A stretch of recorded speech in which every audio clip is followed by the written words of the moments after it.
Vous avez un problème de ronflement? Cela nuit à votre sommeil et à celui de vos proches? Le ronflement n'est pas un problème de santé comme tel, mais il peut devenir très incommodant. Il affecte surtout l'entourage du ronfleur et peut atteindre 95 décibels, ce qui équivaut au passage d'un camion ou d'un avion. Si vous vous levez le matin avec des douleurs dans les muscles, des maux de tête, il est possible que vous souffriez de bruxisme ou d'apnée du sommeil. Vous voulez mieux dormir et savoir comment mettre un peu de répit à votre conjoint?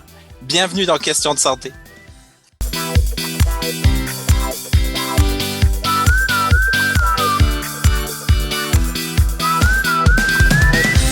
Aujourd'hui, j'ai l'honneur de recevoir deux diplômés de la Faculté de médecine dentaire et professeurs de la Faculté de médecine dentaire également, le docteur Gilles Lavigne et Madame Nelly Huynh. Jérémy. Alors, bonjour à vous deux. Nous allons commencer par Dr Lavigne. Dr Lavigne, vous êtes diplômé de l'Université de Montréal depuis 1977 en médecine dentaire. Vous êtes professeur titulaire de la Faculté de médecine dentaire également. Vous êtes détenteur d'une chaire de recherche sur la douleur, le sommeil et la traumatologie à l'hôpital du Sacré-Cœur de Montréal. En 2009, vous recevez un doctorat honoris causa de la Faculté de médecine dentaire de l'Université de Zurich et l'Ordre du Canada en 2019. Vous êtes reconnu internationalement pour votre expérience et vos recherches cliniques sur le bruxisme pendant le sommeil et l'interaction entre le sommeil, la douleur et les problèmes de ronflement. Docteur Lavigne, pourriez-vous nous en dire plus sur ce qu'est le bruxisme et ses principales caractéristiques sur le long terme? Bon, un grand merci, Jérémy, d'avoir soulevé cette question. La chose qu'il faut bien comprendre, le bruxisme, ce n'est pas une maladie. C'est en général un comportement de la bouche, mais c'est un comportement qui peut se manifester le jour par du serrement des dents. On le retrouve chez à peu près 12 à 15, ça peut aller jusqu'à 20% de la population, beaucoup plus chez les enfants. Et on le retrouve aussi lors du sommeil sous la forme de grincement.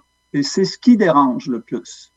Donc, le bruxisme peut causer des maux de tête, endommager les dents, peut surtout créer des problèmes, un peu comme le ronflement dans les relations de couple, parce que c'est comme deux cailloux qui se frottent un contre l'autre et ça perturbe rarement le sommeil de la personne qui en fait, mais celui de la personne qui partage notre chambre, parfois en camping, parfois dans une vacance de ski et sur un bateau, c'est encore pire.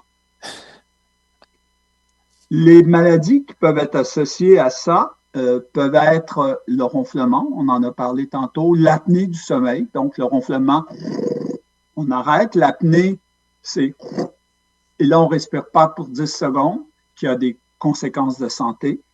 Il y a aussi l'insomnie, la difficulté à s'endormir et à maintenir le sommeil.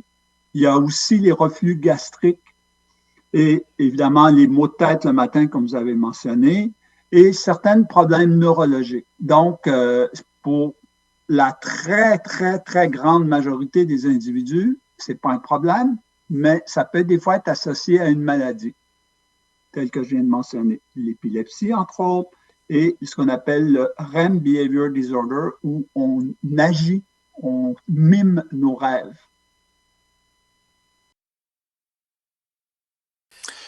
Merci, Dr Lavigne. À vos côtés, aujourd'hui, nous avons donc également Madame Nelly Huynh. Donc, Nelly, vous êtes diplômée en sciences biomédicales de la Faculté de médecine de l'Université de Montréal en 2007. Vous êtes également professeur agrégé dans le département de santé bucco-dentaire de la Faculté de médecine dentaire depuis 2011 et vous êtes chercheuse au centre du CHU Sainte-Justine. Votre laboratoire de recherche est dédié à la recherche clinique axée sur la médecine dentaire du sommeil, donc plus particulièrement le bruxisme du sommeil, les appareils bucco-dentaires et la médecine du sommeil, apnée du sommeil, de l'enfance à l'âge adulte. Vous avez complété un doctorat à Montréal sur le bruxisme du sommeil, suivi d'un stage postdoctoral en apnée du sommeil pédiatrique à l'Université de Stanford en Californie. Enfin, vous siégez toujours sur le conseil exécutif de l'American Academy of Dental Sleep Medicine, la plus grande association professionnelle en médecine dentaire du sommeil. Madame Huynh, afin de nous mettre en contexte, pourriez-vous nous démystifier l'origine et les causes du ronflement, s'il vous plaît? Oui, en fait, le ronflement, c'est un bruit très caractéristique qu'on reconnaît, qui est en fait causé par la vibration des tissus dans les voies respiratoires, donc entre le nez et le bas de la gorge, causé par la turbulence de l'air quand on inspire durant le sommeil. Je vous dirais que durant le sommeil, il y a le tonus musculaire qui va se relâcher. Il va y avoir donc un rétrécissement naturel des voies aériennes qui est à peu près de 20%. Mais chez les ronfleurs, chez les apnées, il y a d'autres facteurs d'obstruction qui peuvent jouer et donc augmenter cette turbulence d'air et créer cette vibration des tissus à plusieurs niveaux. Je vous dirais les causes possibles d'obstruction, donc ça peut être au niveau du nez, une déviation du septum, une hypertrophie des tissus, un rhume, des allergies saisonnières qui viennent faire une congestion nasale. Vous avez aussi tout ce qui est morphologique, donc la forme des voies aériennes, la forme du visage peut avoir un lien aussi. On voit qu'on ouvre la bouche, surtout en médecine dentaire, c'est la première chose qu'on fait. On voit la langue, mais il y a toute la base de la langue qui est cachée derrière dans le fond de la gorge. Donc, ça aussi, ça a un impact. La grosseur de cette base de langue, le fait que pendant le sommeil, il y a le tonus qui diminue, donc elle tombe vers le fond de la gorge. Ça fait aussi le fait de respirer par la bouche pendant le sommeil peut créer plus de turbulence d'air à l'inspiration et donc cette vibration des tissus. Tout ce qui est surpoids, donc l'obésité ou surpoids, donc on a des réserves de matières grasses tout autour des voies respiratoires. Ça restreint encore plus l'ouverture pour le passage de l'air. Il y a aussi le fait qu'on est couché, donc il y a la pesanteur de ces tissus. Et c'est pas nécessairement juste le gras, vous avez les athlètes, donc les joueurs de football qui ont un pouls qui est assez gros. Donc cette masse de tissu, qui soit gras ou des muscles aussi, s'affaisser et donc réduire l'espace alloué à l'air. Donc, c'est des causes possibles qui peuvent rétrécir cet espace, donc causer ce ronflement. Donc, pour le ronflement, on regarde donc le volume, donc le bruit que ça peut faire. Vous avez parlé d'un camion, d'un avion. Donc, si on peut pas entendre le ronflement à travers une porte fermée, on appelle ça un ronflement bruyant. On regarde la fréquence. Donc, si c'est au moins 3 nuits par semaine, c'est ce qu'on appelle un ronflement habituel, régulier. C'est d'autres caractéristiques qu'on regarde, parce qu'on peut tous ronfler un petit peu doucement parce qu'on a pris une soirée bien arrosée avec des amis, comme on faisait en 2019, peut-être un jour en 2025. La fatigue extrême après des nuits d'insomnie, quand on peut finalement dormir, on a comme un retour de sommeil et donc on peut peut-être plus relâcher les muscles. Donc, ça peut être normal, mais ça devient dangereux quand c'est très bruyant ou c'est très fréquent. Donc, c'est quelque chose qu'on voit plus souvent chez les hommes et qui augmente avec l'âge. Et comme vous avez dit, c'est définitivement un cri d'alarme pour l'apnée du sommeil. Merci beaucoup, Madame Huynh. La question que j'aurais envie de vous poser maintenant, peut-être à vous, Docteur Lavigne, c'est comment peut-on agir concrètement sur nos problèmes de ronflement ou de bruxisme? Et existe-t-il des traitements particuliers? Bon, les premiers conseils qu'on donne aux patients, c'est de protéger la qualité du sommeil par un bon environnement. Avoir une chambre où on a de l'air qui circule, même en hiver, juste ouvrir un peu la fenêtre, garde un bon taux d'humidité. Éviter les bruits environnants, dormir dans un environnement calme. La chambre doit être un lieu où on négocie pas des trucs compliqués. C'est un lieu de repos, c'est un lieu de détente. Pas de télé dans la chambre, ainsi de suite. Et tout ça vaut aussi pour les ados, les enfants, pas de jeux électroniques et ainsi de suite. La position du sommeil joue dans les deux. Le bruxisme et le ronflement partagent plusieurs variables ensemble, mais il y a aussi beaucoup de variables différentes. Mais une des variables, le bruit, le ronflement et le grincement, mais la position du sommeil. La majorité des gens qui ont ces problèmes-là dorment sur le dos. Donc, un des premiers conseils, on suggère aux gens de dormir sur le côté. Les physiothérapeutes sont très habilités à expliquer ces choses-là. Nous, comme dentistes, on travaille pas sur ce volet-là, sur nos fauteuils dentaires. Il y a des appareils aussi, un coussin qu'on peut mettre dans le dos, des coussins spéciaux. Il y a des appareils intelligents qui mesurent le temps qu'on est sur le dos et qu'on ronfle, et l'appareil nous apprend à se tourner. Et ces appareils-là sont vraiment très efficaces quand le problème n'est pas trop sévère. Pour le problème de l'apnée, le traitement de choix est le masque, qu'on appelle la PPC, c'est d'une pression positive continue, le CPAP en anglais, qui est quand même un peu embarrassant. Là, on a un truc sur le visage comme ça, avec un petit tuyau, et parfois c'est juste au niveau du nez. Et ces appareils-là sont le traitement de choix. Le problème, souvent, c'est que les gens se réveillent durant la nuit pour aller faire pipi et ils ne le remettent pas. Et le sommeil du petit matin est souvent le sommeil le plus dommageable. C'est le sommeil paradoxal qui domine, le sommeil REM. Et l'apnée pendant le REM est à fort risque, surtout chez la femme. Et ça, c'est une chose qu'on a négligée pendant des années. Le problème de ronflement et d'apnée chez la femme semble protégée jusqu'à la ménopause, mais après la ménopause, ça devient dominant et la fatigue domine chez la femme. Chez les bruxeurs, le dentiste peut faire un appareil, un petit pare-choc qui va vous empêcher d'endommager vos dents. Quand vous avez et le ronflement et l'apnée, ça prend un petit appareil qui pousse la mâchoire du bas un peu par l'avant et qui dégage les voies respiratoires, comme disait Dr. Wynne, qui empêche l'obstruction à l'arrière de la langue, qui est très critique. Les médicaments pour le ronflement, il n'y en a pas. Il y a des médicaments qui sont en développement pour l'apnée. On n'est pas encore rendu là. Et pour le bruxisme, il y a des gens qui se font injecter des substances comme la botulinum toxine. Ça agit à très court terme. Il ne faut pas oublier que ces toxines se promènent dans le cerveau après. On ne connaît pas les effets à long terme.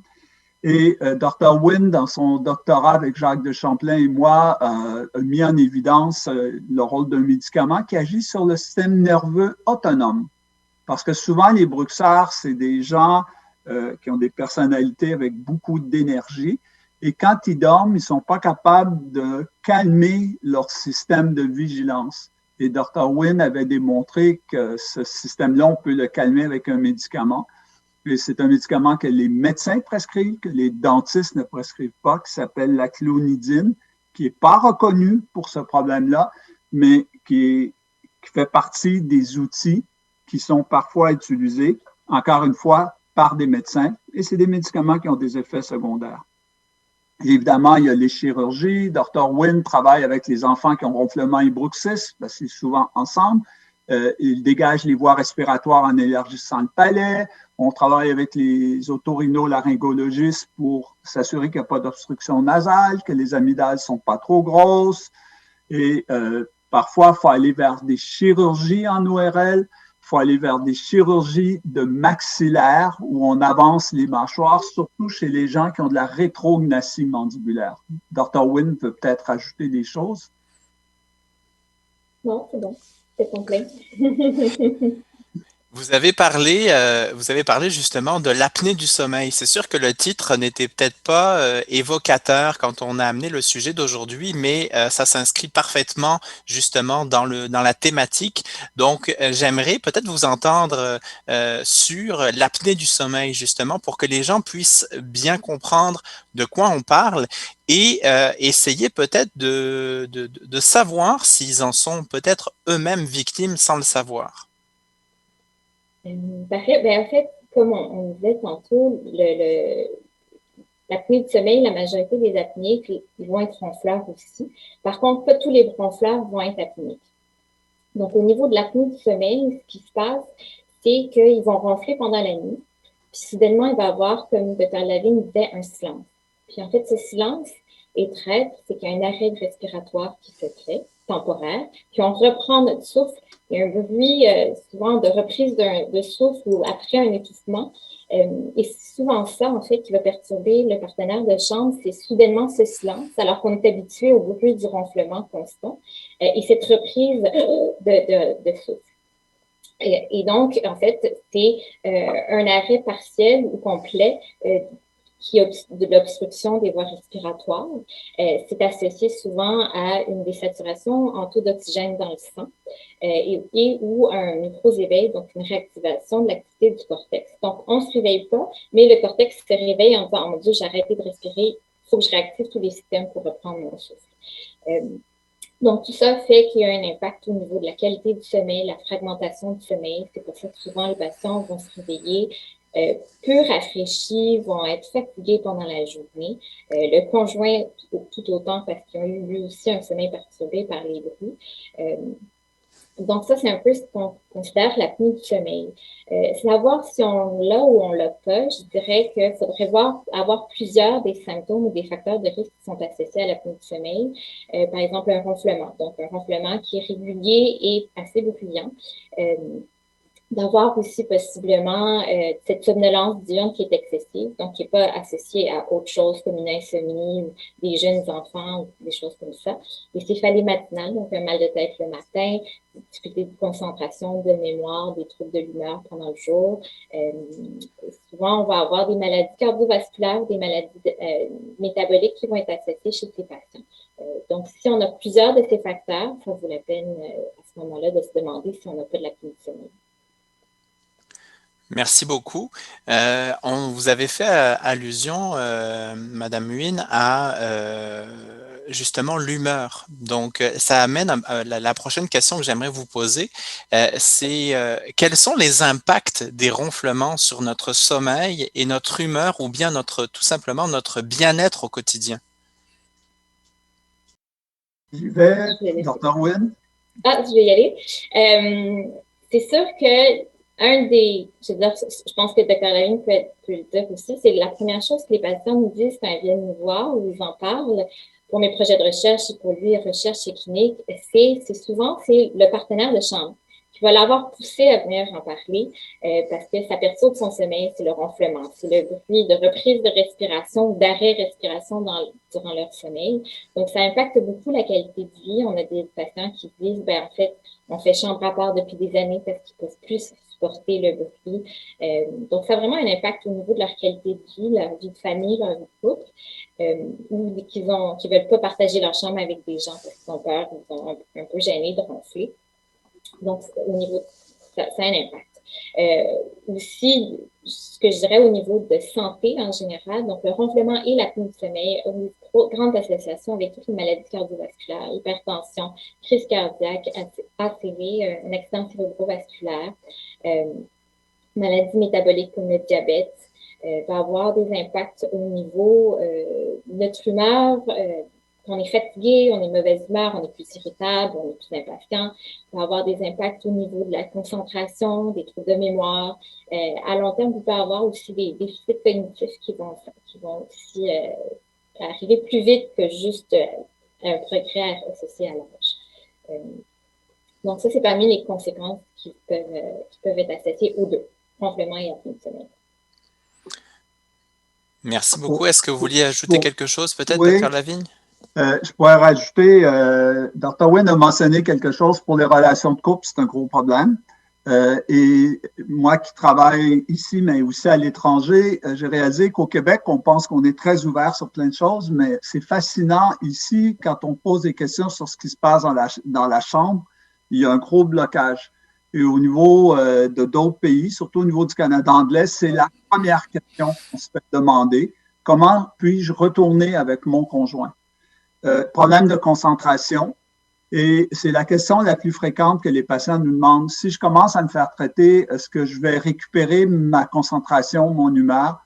Oui, s'il n'y a pas d'autres problèmes sous-jacents, s'il n'y a pas de problème d'alcoolisme, s'il n'y a pas de problème de dépression. Fait que donc, c'est pas une condition qu'on traite à la légère. Les dentistes ne travaillent jamais seuls. Les médecins ne travaillent plus maintenant seuls. C'est fini l'époque où c'était une personne qui s'occupait du problème. Il faut travailler en équipe, médecins, dentistes, physiothérapeutes qui ont des bons programmes d'exercice pour renforcer les tonus musculaires. On n'a pas parlé tout à l'heure. Les psychologues. Il faut souvent travailler aussi avec des sociologues. C'est des impacts sur la famille. Il faut travailler aussi au niveau de la diète. Souvent, il faut donc avoir une approche plus globale. Nelly a souvent mentionné l'instabilité du sommeil. Je vais prendre une analogie qui fait bien comprendre à nos étudiants et à tout le monde un peu ce qui se passe. Quand on dort, tous les 20 à 40 secondes, on sort des profondeurs du sommeil et on fait un petit peu comme un petit animal, on vient regarder ce qui se passe. Tout est correct, les enfants ne se promènent pas, le chien n'est pas en train de manger le divan, on n'est pas en train de se faire voler la voiture et la température n'est pas trop haute. Pouf, on retombe dans les profondeurs du sommeil. 20-40 secondes après, on revient. Ce système-là, c'est notre système de survie. Et moi, j'appelle ça souvent un système de coucou. OK? Fait que le coucou peut sortir, être très discret, pas crier, et juste regarder, tout va bien, il rentre dans sa petite boîte. Par contre, s'il sort que notre taux d'oxygène est trop bas, notre taux de CO2, le dioxyde de carbone, est trop élevé, ce qui endommage le cerveau, c'est ces répétitions-là qui ont des impacts sur la santé vasculaire, la santé mentale, la mémoire, toutes les fonctions. Donc, ce système de coucou, s'il est trop activé à ce moment-là, au lieu de juste faire coucou, il va faire coucou, coucou, coucou. Personne ne va oublier à partir d'aujourd'hui. Donc, on appelle ça les patrons alternants cycliques qui ont été découverts à Strasbourg, qui ont été mis vraiment dans le milieu médical par des collègues au Dr. Wen et à moi de Parme en Italie et qui nous permettent de comprendre, donc, de récupérer une bonne stabilité de sommeil. Donc, il faut travailler sur l'environnement, il faut travailler sur le médical. Le dernier petit point, le bruxisme, lui, seul n'est pas dangereux. Oui, il abîme vos dents. Ça, on peut y voir. Mais il peut être un marqueur d'une autre maladie. Comme les changements d'humeur peuvent être un marqueur d'une autre maladie. Donc, c'est pour ça que dans notre approche, Jérémy, il ne faut vraiment pas isoler et la solution vient rarement juste d'une approche. Merci beaucoup. Si on se ramène un peu donc maintenant à l'expertise de nos dentistes, est-ce qu'on pourrait justement en apprendre davantage? Est-ce que vous pourriez nous expliquer le rôle prépondérant en fait de la prévention de ces troubles auprès de nos professionnels de la bouche? Je vais laisser Nelly commencer avec l'enfant, puis moi, je vais arriver avec l'adulte. Je pense que les deux vont s'occuper pour parce que ça, je vais combler ce que je dis pas chez l'enfant. Mais le dentiste, c'est le professionnel de santé qui nous voit, qu'on va aller voir le plus souvent. On a souvent plus de difficulté à avoir accès à un médecin de famille ou à un spécialiste. Chez l'enfant, la même chose, avoir accès à un pédiatre, c'est pas toujours ce qui est le plus facile. Et donc, c'est quelqu'un qu'on voit régulièrement et donc qui ont des suivis. C'est un professionnel de la santé qui est spécialisé sur tout ce qui est autour d'ici, au niveau de la tête, au-dessus des épaules, et de regarder dans la bouche, donc regarder les sites d'obstruction. Donc, chez l'enfant, c'est les amygdales, les grosses amygdales. Il va regarder comment l'enfant respire. Ils vont regarder la croissance crânio-faciale d'un enfant. Donc, c'est tous des facteurs de risque pour le ronflement et l'apnée de sommeil chez l'enfant. Donc, c'est vraiment très habilité à faire ça. Je vous dirais que nous, ici, à la Faculté de médecine dentaire de l'Université de Montréal, grâce à Gilles, qui a monté des programmes de médecine dentaire en sommeil, ils sont assez sensibilisés à ces histoires de ronflement, bruxisme et apnée du sommeil. Ils ont des cours d'introduction, donc ils ont toujours la puce à l'oreille si jamais on en parle, soit s'ils ne le savent pas, de vous diriger dans les bonnes directions ou d'être ouvert et sensible à ces questions. Merci beaucoup. Oui, allez-y, docteur Lavigne. Le dentiste, son rôle, c'est le dépistage. Pour les raisons que Dr. Will mentionnait, on voit les gens, on a les doigts et les yeux dans la bouche. Et le médecin de famille aussi, un rôle de dépistage. L'identification, le diagnostic final vient du médecin spécialisé en sommeil, qui peut être un pneumologue, un ORL, un neurologue dans certains cas ou un psychiatre dans certains cas, mais la majorité sont pneumologues. Et comme patient, supposons, Jérémy, je vous prends comme victime. Vous me demandez, est-ce que j'ai quelque chose qui ne va pas, puis que je vous vois à l'hôpital, comme moi, je vois les patients au CHUM, on fait la recherche au CHUM et à Sacré-Cœur, on va regarder votre bouche, on va regarder votre mandibule, on va regarder votre tour de taille, on va vous poser des questions, est-ce que vous dormez partout, la somnolence, c'est la fatigue. Et là, on a des questionnaires. Et ce que les patients adorent, c'est utiliser leur téléphone et on leur fait remplir des questionnaires de dépistage. Il y en a un qui s'appelle le Stop Bang, B-A-N-G. Il y a le Berlin, il y a le No SAS. Il y a une série de questionnaires sur le web où les gens peuvent déjà aller voir s'ils ont un risque plus élevé. Donc, en mode COVID, c'est excessivement utile, ces outils-là. Aussi, mesurer sa taille de cou, plus 16 pouces pour les hommes, c'est un facteur de risque. L'endormissement, il y a un questionnaire d'Epworth. Les tests de sommeil se font maintenant de plus en plus à la maison.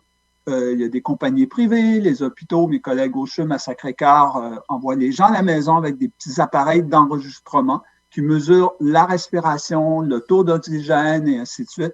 Avec ça, là, on tombe de possible à probable à plus définitif. C'est là qu'on commence à être plus certain du diagnostic.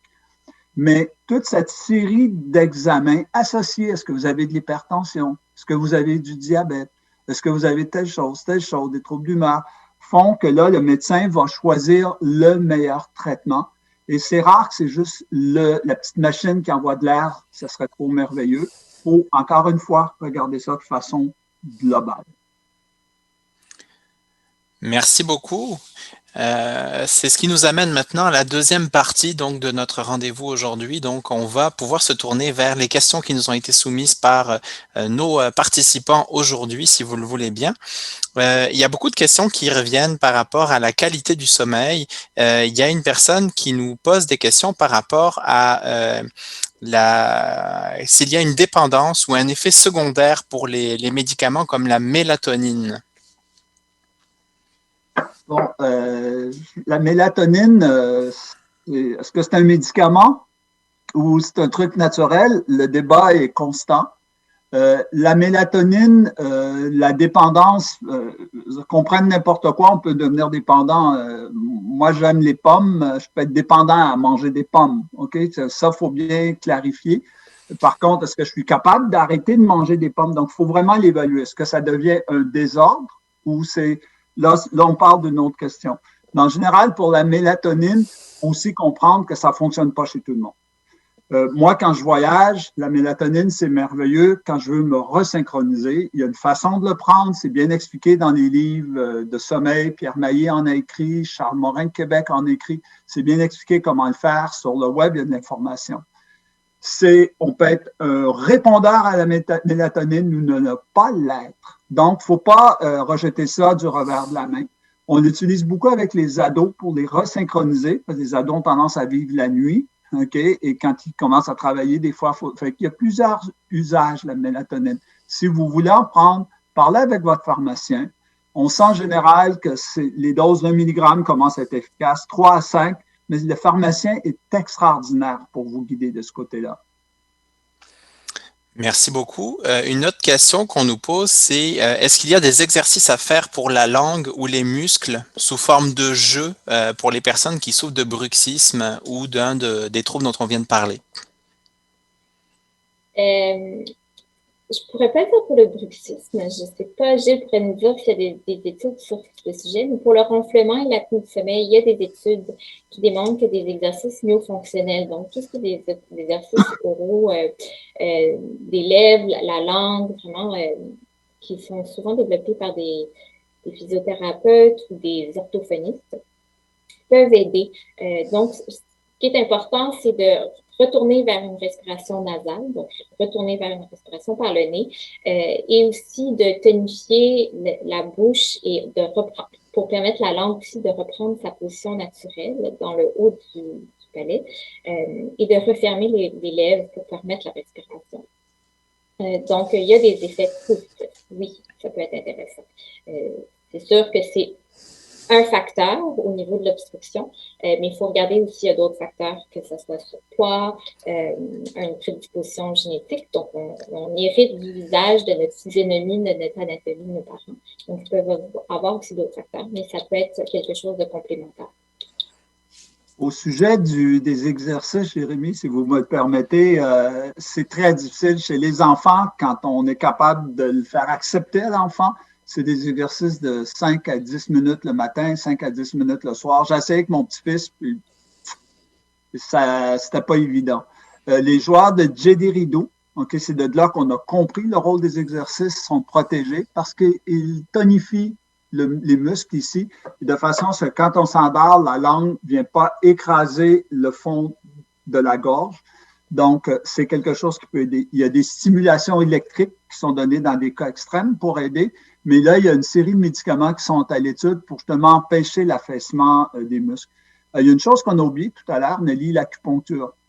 L'acupuncture fonctionne pour certains patients avec l'apnée, pas chez tous les patients.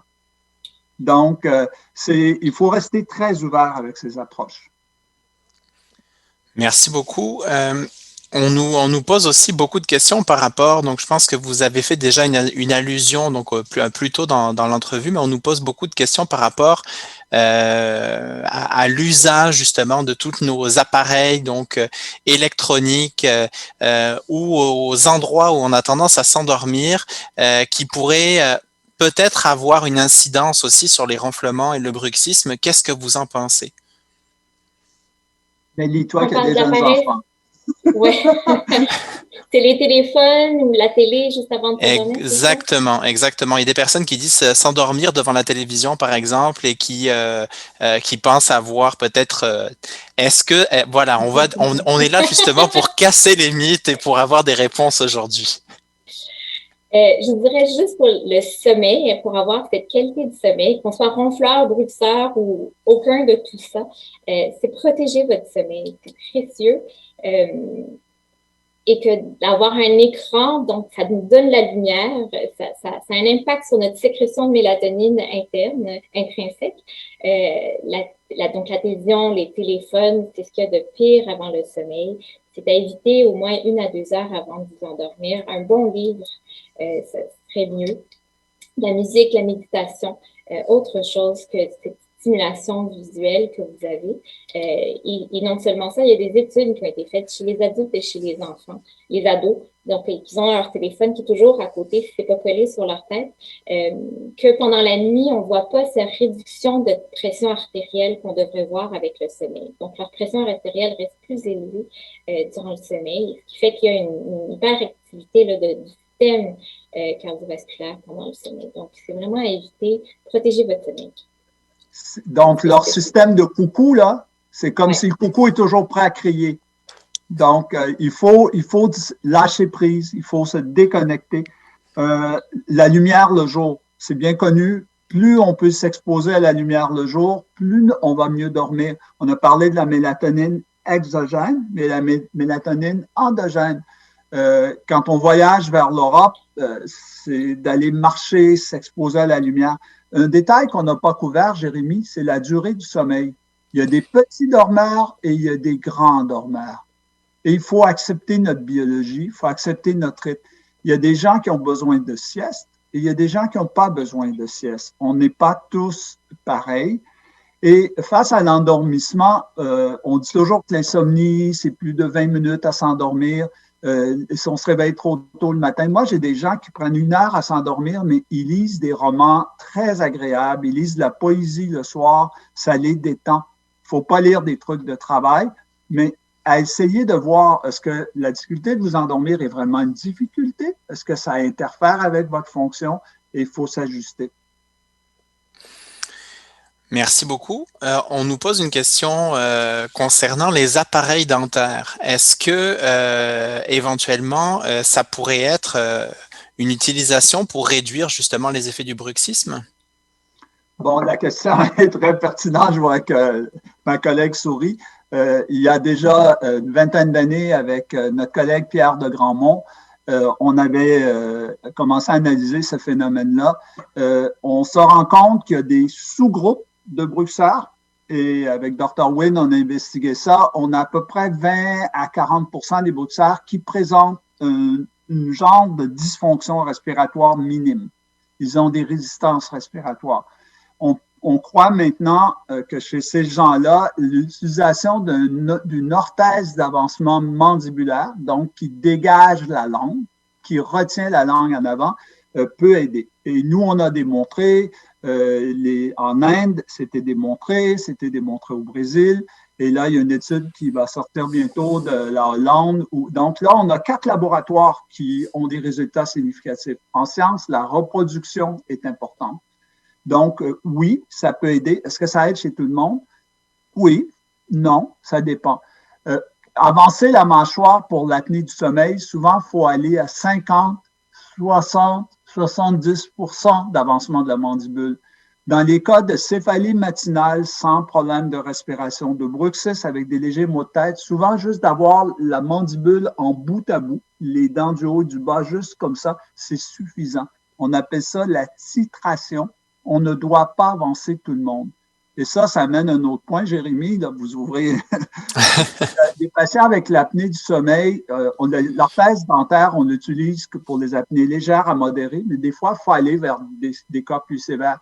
Il faut trouver la bonne position. C'est pas tout le monde qui est le plus n'est pas toujours le meilleur. Il faut trouver la bonne position parce que les voies respiratoires sont de 3 dimensions. Merci beaucoup. On a pas mal de questions aussi qui concernent en fait les nouvelles technologies et les nouvelles tendances pour pouvoir justement parer au bruxisme, à l'apnée du sommeil. Est-ce que vous pourriez peut-être nous en parler tous les deux, nous dire quelles sont les nouvelles technologies ou les solutions qui existent sur le marché actuellement, sans se ruiner idéalement, qui nous permettraient de pouvoir monitorer, entre guillemets, ces troubles-là? Donc, pour monitorer ou pour traiter? Je pense qu'on pourrait éventuellement aborder les deux angles, si c'est possible, s'il vous plaît. Pour monitorer, comme disait Gilles, on a tous un téléphone intelligent, encore plus maintenant. Donc, il y a plein d'applications pour le bruxisme, pour le ronflement, pour l'apnée qui enregistrent, qui vont vous donner, maintenant avec même les montres intelligentes qui vous disent comment vous avez dormi, est-ce que vous avez ronflé, votre rythme cardiaque. Donc, c'est des nouvelles technologies qui peuvent nous aider si vous pouvez l'utiliser. Prenez-le pas pour du cash non plus, mais c'est un outil qui vous permet peut-être de mieux discuter votre problème et votre historique de la plainte avec votre médecin. Donc, de regarder sur une semaine comment vous avez dormi, combien de fois ça rapporte d'avoir ronflé ou grincé des dents. Donc, c'est un outil qui pourrait être intéressant pour le monitoring, pour votre suivi. Vous pouvez l'utiliser pour quand vous avez votre traitement. Ça peut nous aider à voir à quel point le traitement peut être efficace. Au niveau des traitements, je pense que Gilles peut peut-être mieux adresser les dernières technologies au niveau des traitements. Oui, juste pour les enregistrements à la maison, maintenant, des appareils se sont beaucoup simplifiés pour le bruxisme. On peut porter un petit appareil sur la tempe qui va mesurer le nombre de fois qu'on active les muscles. Les activités musculaires sont un des biomarqueurs. C'est pas le seul biomarqueur. Encore une fois, ça prend l'examen clinique.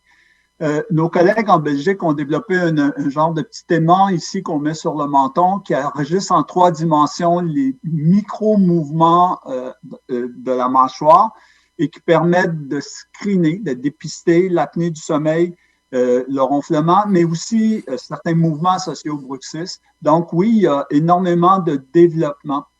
Donc, ces appareils de muscles, ces appareils de mouvement. Au niveau de l'apnée, il y a l'oxymétrie où on mesure au niveau du doigt le taux d'oxygène. Ça aide, mais encore une fois, ça ne couvre pas tout le spectre des apnées parce qu'il y a l'apnée obstructive avec les gros amygdales, mais il y a l'apnée centrale des gens qui prennent des médicaments, des gens qui prennent de la morphine. Et là, ici, il faut clarifier, ce n'est pas tout le monde qui est sous des benzodiazépines, des Valium ou de la morphine, des contre-douleurs, qui vont avoir des problèmes, mais il y a des gens à risque, petite mâchoire, ainsi de suite, il y a toute une série de facteurs. Dans les traitements, les stimulations électriques de ces appareils d'enregistrement, maintenant qui sont intelligents, peuvent envoyer des petits chocs électriques qui nous arrêtent de grincer des dents. Ça peut perturber un peu le sommeil aussi. Pour l'apnée du sommeil, on en a parlé tout à l'heure, des senseurs qui sont au niveau de la cage thoracique, manque d'oxygène, vont envoyer une stimulation électrique et on serre la langue. On s'entend, on ne fait pas ça à tout le monde, là, parce que ça prend une chirurgie. Il y a l'émergence aussi des stimulations magnétiques transcrâniennes qui semblent promettre un peu, mais c'est pas encore très, très évident. On n'a pas parlé du cannabis. Pour le bruxisme, le cannabis n'est pas connu. Pour l'apnée du sommeil, l'American Academy of Sleep Medicine ne recommande pas les cannabis, mais ayant dit ceci, il y a quelques études qui démontrent que la forme THC peut aider. Mais là, encore une fois, pensez sous-groupe. N'assumez pas que vous êtes pareil comme tout le monde. Et ça fonctionne chez certaines personnes, pas chez d'autres. Et ça peut avoir des effets comportementaux, des effets multiples. Donc, c'est pas quelque chose qu'on essaie subitement comme ça. Les médicaments pour le bruxisme, bon, il y a les injections dans les muscles qui fonctionnent à 3 mois. Il y a les pilules quand notre système de coucou, notre système autonomique cardio-respiratoire se suractive, comme ce que Dr. Wynne avait démontré et aura démontré par d'autres groupes dans le monde. Il y a certains relaxants musculaires, mais là, il faut faire attention parce qu'on peut se mettre à ronfler plus si on relaxe trop. Et j'ai parlé aussi de certains nouveaux médicaments qui sont présentement à l'étude à Harvard, entre autres, à Lausanne, à Milan, où nos collègues essaient d'augmenter le tonus oropharyngé pour pas que la langue vienne bloquer. Mais la question, et là, on a soumis avec mon collègue Pierre Maillet et mes collègues à l'université un truc à la revue Chest. Est-ce que ça n'augmente pas tout le tonus musculaire ailleurs dans le corps? Les gens n'ont regardé que les muscles oropharyngés. Est-ce qu'on augmente le bruxisme? Est-ce qu'on augmente le risque de maux de tête? Et les gens n'ont pas regardé encore ces problèmes-là. Et on a soumis notre opinion qui a été acceptée en 24 heures. OK, donc on a touché un point sensible. Une question qu'on nous a pas posée, mais que je pense que tout le monde aimerait savoir, c'est est-ce que les ronflements ou le bruxisme ou l'apnée du sommeil peuvent être héréditaires? La réponse courte est oui. Je peux parler au niveau du ronflement, de l'apnée du sommeil. Donc, parmi les facteurs de risque, il y a beaucoup de facteurs de risque qui sont anatomiques. Donc, au niveau de la morphologie, au niveau du seuil d'activité des muscles aussi. Et c'est des choses qu'on hérite de nos parents. La forme du visage, la façon qu'on métabolise notre poids et tout ça. Donc, ça a souvent un impact. Il y a des études qui le démontrent aussi, des études de jumeaux aussi. Je vous dirais que ce qu'on fait souvent en clinique, c'est quand on a un adulte, on leur demande s'ils ont des enfants. S'ils ont des enfants, est-ce qu'ils remarquent que leurs enfants ronflent? Et la même chose, c'est quand on voit les enfants en clinique, on parle aux parents. Donc, on demande des questions sur le sommeil de l'enfant, mais on demande aussi aux parents, est-ce qu'eux, ils ont eu un diagnostic d'apnée du sommeil? Et je vous dirais que c'est pas rare qu'ils vont dire oui dans les deux sens. Ils ont remarqué que leur enfant ronfle et autres. Donc, c'est quelque chose qu'on, définitivement, on garde un œil ouvert en clinique et c'est des questions qu'on pose. L'environnement joue beaucoup aussi. On est des primates, donc on apprend beaucoup par mimétisme. Et si moi, chaque fois que je suis impatient ou que je suis stressé, je fais mes enfants ont une grande probabilité de le faire et mon petit-fils aussi une grande probabilité de le faire. On apprend beaucoup par mimétisme. Ceci étant dit, pour le bruxisme, il y a eu plusieurs fois des questions. Les patients le demandent régulièrement, est-ce qu'il y a une génétique derrière ça? Nelly a parlé de tous les facteurs comportementaux, respiratoires, le développement, la prise de poids, ainsi de suite. Pour le bruxisme, il n'y a pas un gène qui a été identifié. Il y a eu des études de fait. Ils ont vu que certains gènes se manifestent plus pour le bruxisme de jour, celui du comportement. Il y en a d'autres qui sont reliés au bruxisme du sommeil. Il y en a d'autres qui sont reliés au bruxisme du sommeil avec les troubles respiratoires. Et là, on a donc trouvé des gènes à la sérotonine, des gènes à la dopamine. Et dans chacun de ces gènes-là, on a trouvé 4 à 5 sous-familles. Je pourrais dire des variants. Tout le monde comprend maintenant la notion de variant, là. Donc, il y a quelque chose qui est différent un petit peu dans la chaîne là, de tout ce qui est organisé. Et est-ce qu'on va le transmettre? Je ne pense pas que c'est une maladie qui est génétiquement transmise, le bruxisme, OK, mais le comportement, beaucoup à voir. Donc, beaucoup d'études montrent que la génétique seule n'explique pas tout. Je suis correct, Dr. Wynne? Mm-hmm. Oui, OK. Merci beaucoup. On terminera peut-être avec une dernière question, puisqu'on parlait donc à ce moment-là, donc dans la question précédente, de l'hérédité et du lien peut-être avec la morphologie familiale. Donc, sachant que donc ces troubles-là vont très certainement se répercuter auprès de nos jeunes, qu'est-ce qu'on peut faire concrètement auprès de nos jeunes en bas âge ou le plus tôt possible pour pouvoir justement se prémunir contre ces animations nocturnes? Nelly travaille en Euh, orthodontie, je vais la laisser débuter. oui, je dirais la première chose, et une des choses les plus importantes à enseigner à nos enfants, c'est très général, mais c'est tellement vrai, surtout aujourd'hui, c'est d'avoir une bonne hygiène de vie, c'est de protéger son sommeil, de bien manger, de sortir faire du sport, de se faire du bien avec l'exercice. Tout ça fait que a un impact positif sur le sommeil, réduit l'embonpoint, le surpoids chez l'enfant, avoir un style de vie bien balancé, vraiment, c'est la meilleure leçon, je pense, en tant que mère, que je peux dire, c'est de protéger le sommeil de son enfant. Je vous dirais que pour le ronflement, pour l'apnée du sommeil, c'est vrai. Euh, Après, il y a des facteurs morphologiques sur lesquels on ne peut rien faire, on ne peut pas modifier. Mais au niveau des préventions, c'est d'en parler à son médecin qu'on remarque que notre enfant dort pas bien, qui ronfle, qui respire mal durant la nuit, qui a un changement au niveau de son comportement lié, qui serait lié. Euh, et puis, on peut en parler à son dentiste, on peut parler à son pédiatre ou à son médecin de famille. Garder aussi chez l'enfant, c'est que ça va changer. Donc, à travers les différentes étapes de croissance, c'est pas la même chose. Il y a beaucoup de facteurs différents qui vont jouer. L'adolescence, la puberté aussi va être différente, avoir un impact différent au niveau de l'apnée, du bruxisme et du ronflement. Donc, de garder un œil ouvert avec ça.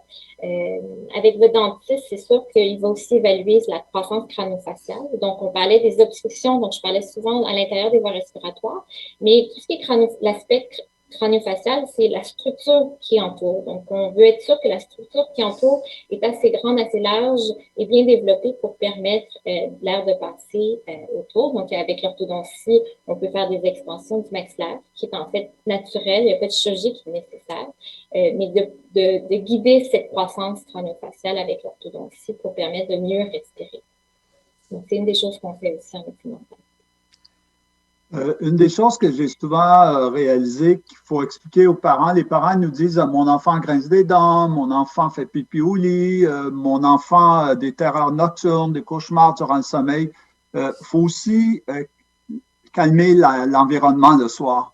Éviter tout ce qui est stimulant, les chocolats, les gâteaux, les sucreries. Et c'est pas le temps le soir. Là, c'est moins pire avec la COVID. On voit nos enfants toute la journée. Des fois, on les voit trop. Mais certaines personnes trouvent ça. Et donc, ce qu'il faut faire, c'est que si on n'a pas vu l'enfant dans la journée, qu'on rentre à la maison et que là, on se met à faire plein d'exercices physiques, l'enfant, ça va lui prendre 1 heure et demie à se calmer avant d'aller se coucher. Et là, lui vient d'activer son système de coucou pour les 5-6 prochaines heures. Fait que là, il va être en mode très, très actif. Donc, on le rend trop physiologiquement vigilant. Donc, calmer l'environnement, jouer avec la lumière, la musique, et ainsi de suite. Raconter des belles histoires, mais là, pas tomber dans des histoires d'horreur et plein de suspense.